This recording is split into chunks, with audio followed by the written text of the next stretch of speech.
Japan has cemented itself as a technological powerhouse in recent years, introducing groundbreaking innovations that are reshaping the transportation industry.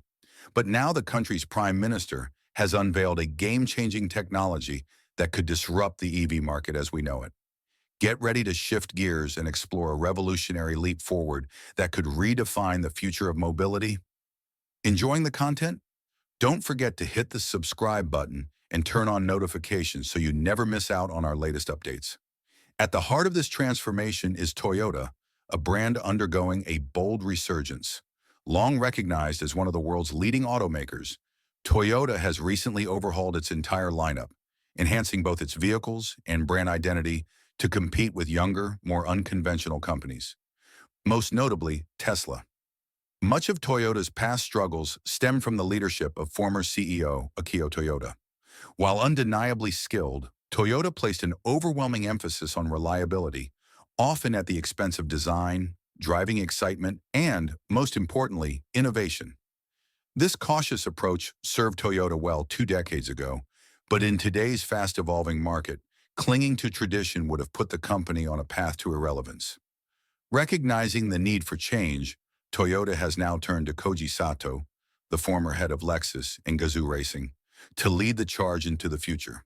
With a fresh vision and a deep understanding of performance and design, Sato is steering the company toward a new era of cutting-edge automotive technology. Who do you think is the better leader, Koji Sato or Akio Toyoda? Drop your thoughts in the comments below.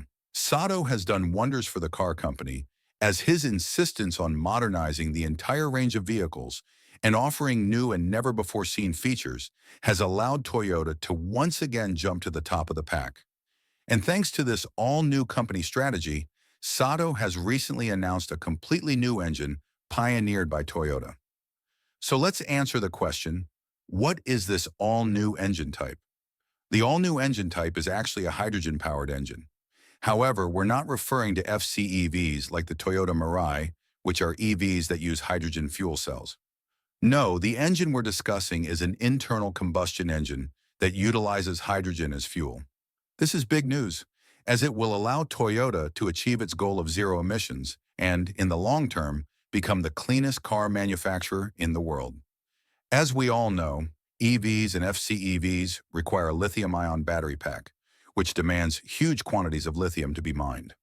Lithium is extremely expensive, and mining it is a very dirty business. Unfortunately, many car manufacturers have been searching for a completely new battery component to replace lithium, to no avail, as these other battery types are far less efficient than lithium-ion ones. Oh, and let's not forget that Toyota's own EV, the BZ4X, isn't selling very well. Until recently, Toyota didn't want to enter the EV segment at all, giving its competitors a head start in conquering the market. Additionally, despite all their technological advancements, EVs remain impractical for many individuals, as their maximum range often falls short, particularly when considering the very long charging times.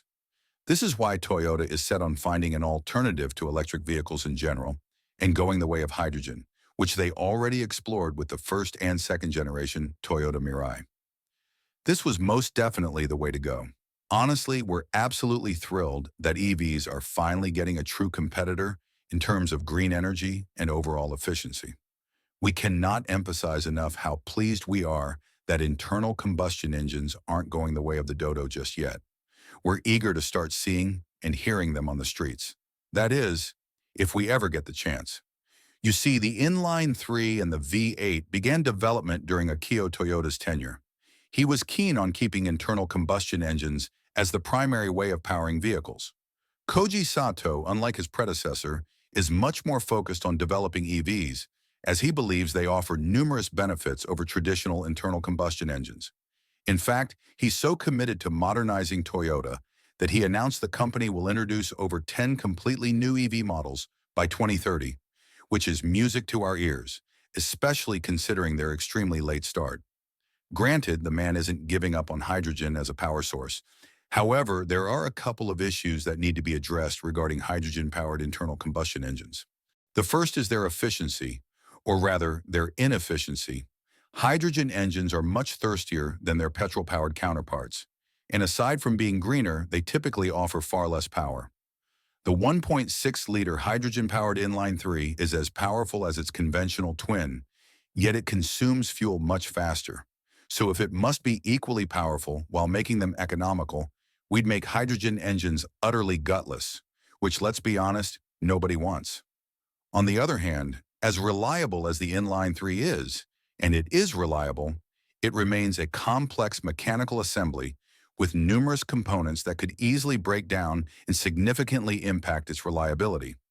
This means maintenance will be quite expensive, notably more so than for hydrogen fuel cell EVs like the Toyota Mirai. Additionally, FCEVs provide a much larger range than hydrogen internal combustion engine vehicles and are similarly quick to recharge, making them a more rational option than the admittedly much cooler internal combustion-powered vehicle. Oh, and even though hydrogen is plentiful, it still needs to be converted for regular use, which requires a lot of energy. Because it is extremely hard to convert, there will be many conversion losses, making hydrogen dirty to produce. Storing hydrogen is also extremely challenging. Not only is hydrogen flammable, but it can also be explosive under certain conditions, making it particularly finicky to store. It tends to leak due to its small molecular size, which is why armored tanks are necessary to keep it as safe as possible. Unfortunately, storing hydrogen in vehicles is just one of its problems. Storing it outside the vehicle presents an even bigger challenge. It requires constant cooling, monitoring, and careful handling, resulting in significant inefficiencies in the long run. To save yourself the hassle, simply go and buy an EV, at least for now. They are quicker, more common, and because of their popularity, considerably more convenient to charge. Yes, we know lithium-ion batteries are also prone to catching fire, and mining them is dirty for the environment. However, they're still far greener than hydrogen because they're much more developed than hydrogen-powered vehicles, both FCEVs and hydrogen combustion ones. That doesn't mean you should give up on hydrogen, though. No, hydrogen is definitely the way of the future. It just needs a lot of refining before it becomes a viable choice for regular users. That's why companies like Toyota and BMW continue to nurture the technology, even though it's completely unprofitable for them. The relationship between electric vehicles and hydrogen-powered vehicles is essentially the same as that between traditional vehicles and electric vehicles a couple of decades ago. Overall, we genuinely believe that hydrogen is the future. However, we regret to announce that we are not yet in the age of hydrogen vehicles. Until we address these significant issues and inconveniences, we will need to move away from hydrogen combustion vehicles.